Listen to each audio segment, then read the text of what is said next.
फिर बहुत स्वागत है आप सभी का जी राजस्थान में और मैं हूं आपके साथ कशिश रोशबाना। तो स्पेशल रिपोर्ट में सबसे पहले बड़ी खबर का रुख कर रहे हैं। ईरान के परमाणु प्रोग्राम को तबाह करने के लिए पहले तो इजराइल ने ईरान पर हवाई हमला किया और फिर अमेरिका के एटमी बॉम्ब ने ईरान के एटमी अड्डों पर विनाशक बमों से स्ट्राइक की।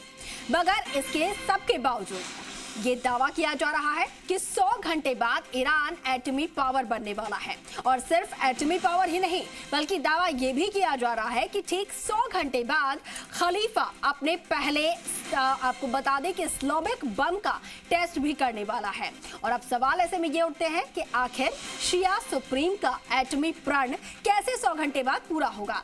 कैसे ईरान के फर्स्ट एटमी ट्रेलर से मिडिल ईस्ट थर्रा जाएगा। देखिए रिपोर्ट।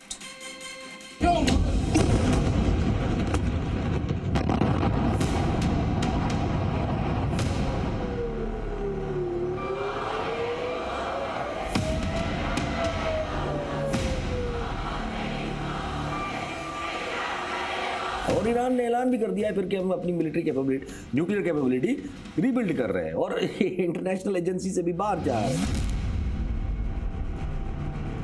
ईरान में इस वक्त भरपूर तैयारियां जारी हैं और ईरान का इस वक्त 2-3-4 चीजों के ऊपर काम हो रहा है।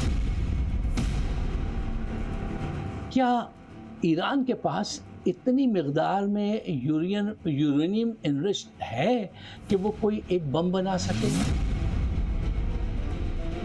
मेरे ज़हन में तो काउंटडाउन चल रहा है। काउंटडाउन ये है कि इंटरनेशनली कब एक्सीडेंट होता है।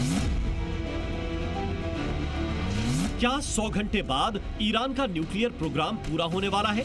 क्या 100 घंटे बाद खलीफा को पहला एटम बम मिलने वाला है?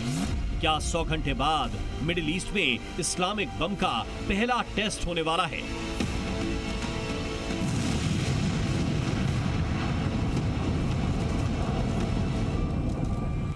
भले ही ईरान इजराइल के बीच सीज फायर हो चुका है, मगर जिस तरह अमेरिका इजराइल ने ईरान की घेराबंदी की, जिस तरह ईरान पर ताबड़तोड़ हवाई हमलों से स्ट्राइक की, उसके बाद ये साफ हो चुका था कि ईरान के सुप्रीम लीडर खामेनेई इंतकाम लेंगे, हर हाल में लेंगे। और इसी बीच ईरान में कुछ ऐसा हुआ है जिसके बाद ये दावा किया जा रहा है कि 100 घंटे बाद ईरान अपने पहले एटम बम का टेस्ट करेगा और इस एटमी भूचाल के बाद अमेरिका इजराइल के खिलाफ सीधी जंग का आगाज कर देगा।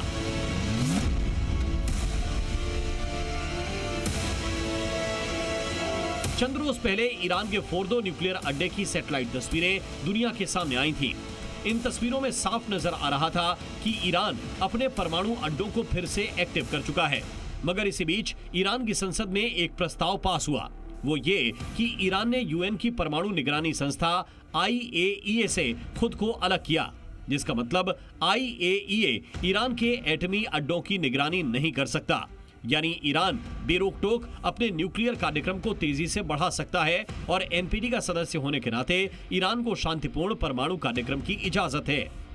IAEA से ईरान का अलग होना और ईरान के न्यूक्लियर साइट का फिर से एक्टिव होना, ये दोनों इस बात का संकेत हैं कि ईरान जल्द ही कोई बड़ा धमाका कर सकता है। ईरान के सुप्रीम लीडर खामेनेई का एटमी प्रण पूरा हो सकता है, क्योंकि कुछ वक्त पहले IAEA ने ही अपनी एक खुफिया रिपोर्ट में दावा किया था कि ईरान अपने परमाणु हथियार बनाने के बेहद ही करीब पहुंच चुका है। ईरान ने मिलिट्री ग्रेड यानी 60% तक शुद्ध यूरेनियम का स्टॉक बढ़ाया है। ये यूरेनियम परमाणु हथियार बनाने के बेहद करीब माना जाता है। बता दें कि ईरान के इसी न्यूक्लियर प्रोग्राम को ध्वस्त करने के लिए इजराइल ने ईरान के परमाणु अड्डों पर हवाई हमला किया था। इसके बाद बीते महीने अमेरिका ने B-2 बॉम्बर से ईरान के 3 परमाणु अड्डों पर हजारों टन वजनी बम गिराया था। लेकिन इसी दौरान ईरान के दावे ने तेल अवीव से वॉशिंगटन तक खलबली मचा दी थी। वो ये कि अमेरिकी हमले से ठीक पहले ईरान ने 400 किलो संवर्धित यूरेनियम खुफिया ठिकाने में शिफ्ट कर दिया था।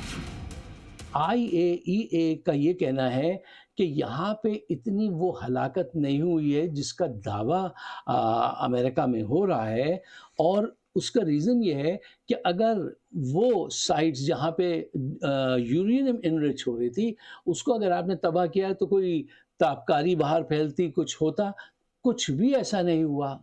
दूसरी बात, तीसरी बात, 2 रोज पहले 16 ट्रक जो हैं वो उस साइट के करीब देखे गए, और ये सैटेलाइट की इमेजेस भी बीबीसी ने भी अपने उसमें दिखाई हैं। वो 16 ट्रक्स वहाँ पर किस लिए आए थे? वो यकीनन वहाँ से लेने आए थे सामान अपना, ठीक है। वो तो सामान लेके चले गए, हमले से पहले अपना सामान मुंतकिल कर दिया होगा। इसी अमेरिकी मीडिया के खुलासे ने पूरी दुनिया में हड़कंप मचा दिया। खुलासा यह था कि अमेरिकी बॉम्बर ईरान की न्यूक्लियर साइट्स को ज्यादा नुकसान नहीं पहुंचा पाए। एटम बम बनाने वाला यूरेनियम भी सही सलामत है। बस इसी के बाद से ट्रंप और नेतन्याहू के हाथ पांव फूले हुए हैं।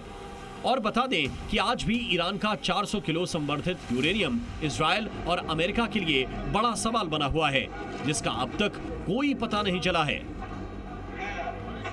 CNN, MSNBC और बाकी बड़े अमेरिकन चैनल्स शुरू हो गए कि ट्रंप ने ईरान का नुकसान ही नहीं किया है। ईरान भी कह रहा है कि भाई नुकसान तो हुआ है, बट हमने अपना यूरेनियम जो है ना उधर उधर निकाल दिया था। और ईरान ने ऐलान भी कर दिया है फिर कि हम अपनी military capability, nuclear capability rebuild कर रहे हैं और इंटरनेशनल एजेंसी से भी बाहर जा रहे हैं। हो सकता है NPT से भी बाहर चले जाए ईरान।